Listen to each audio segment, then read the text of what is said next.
দর্শক, ঈদের পরে হঠাৎ হঠাৎ করে আমরা বোনের বাড়ি বেড়াতে গেলাম ভেড়ামারা। তো ওখান থেকে অনেক দিনই মণি পার্কের গল্প শুনি। তো সবাই মিলে আমার বোন, আমি, বোনের ছেলে, বৌমা সবাই মিলে বের হয়ে গেলাম মণি পার্ক দেখার উদ্দেশ্যে। তো পথের মধ্যে গেলাম, যেতে যেতে মণি পার্ক দামুক দিয়া একদম পদ্মার কোল ঘেঁষে ওটা হয়েছে আর কি। তো গেলাম, যেতে অনেক দূর যাওয়ার পর দামুকদিয়া বাজার থেকে ডান দিকে যাচ্ছি আমরা।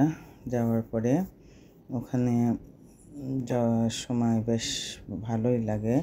ওপারে পারমাণবিক বিদ্যুৎ কেন্দ্র এবং হার্ডিঞ্জ ব্রিজ পার ঘেঁষে সোজা চলে গেলে হার্ডিঞ্জ ব্রিজ, আর বামে নেমে আসলাম আমরা মণি পার্কের দিকে।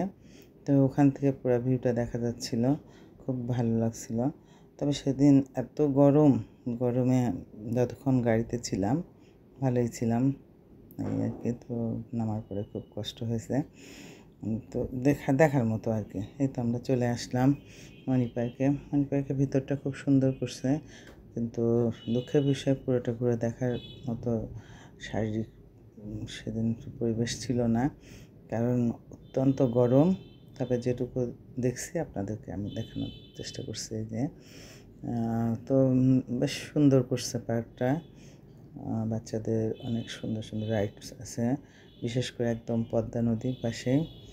তো সেদিন একদম বাতাস বলতে কিছু ছিল না, খুব গরম।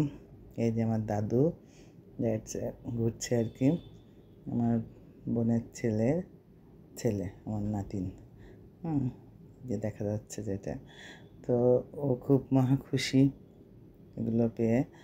তো আসলে আমারই খুব ভয় করছিল, বয়স মাত্র এখনও 3 বছর হয়নি, 3 বছরের কাছাকাছি।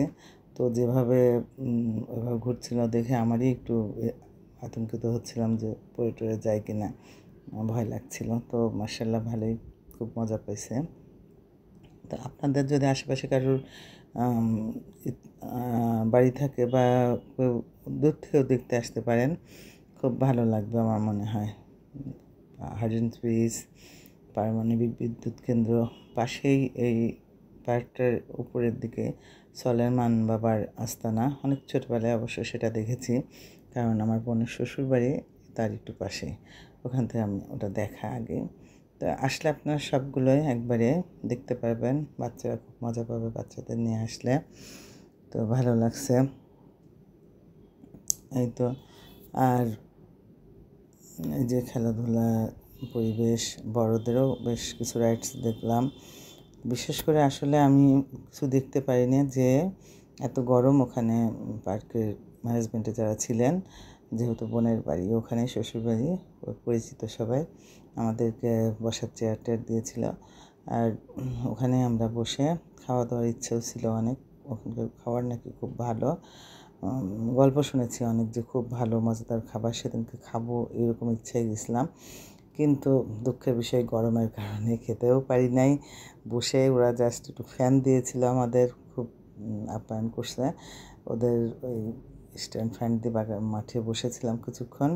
যাওয়ার পথে ওদের পার্কে একটা জবা দেখলাম, জবাটা খুব সুন্দর লেগেছে আমার, একটু আনকমন।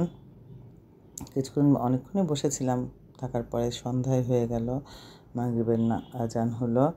তো আমার মানে হাজব্যান্ড নামাজে গেলেন। তো আমরা ওখান থেকে আস্তে আস্তে আগাতে শুরু করলাম গেটের দিকে, যে চলে যাব, আর কিছু খাওয়া দাওয়া না, বাড়িতে যেতে পারলে আর কি বাঁচি। তো যাই হোক, আপনারা আসবেন দামুকদিয়া মণি পার্ক, খুব দেখার মতোই করেছে। একদম পদ্মার পার ঘেঁষে খুব ভালো লাগবে। এই যে সন্ধ্যার পরে দৃশ্যটা দেখতে পাচ্ছেন, আপনারা অবশ্যই আসবেন, আসলে আপনাদের ভালো লাগবে ইনশাল্লাহ। তো যাই হোক, যে যেখান থেকে দেখছেন পুরো ভিডিওটা দেখবেন, ভালো থাকবেন, আল্লাহ হাফেজ।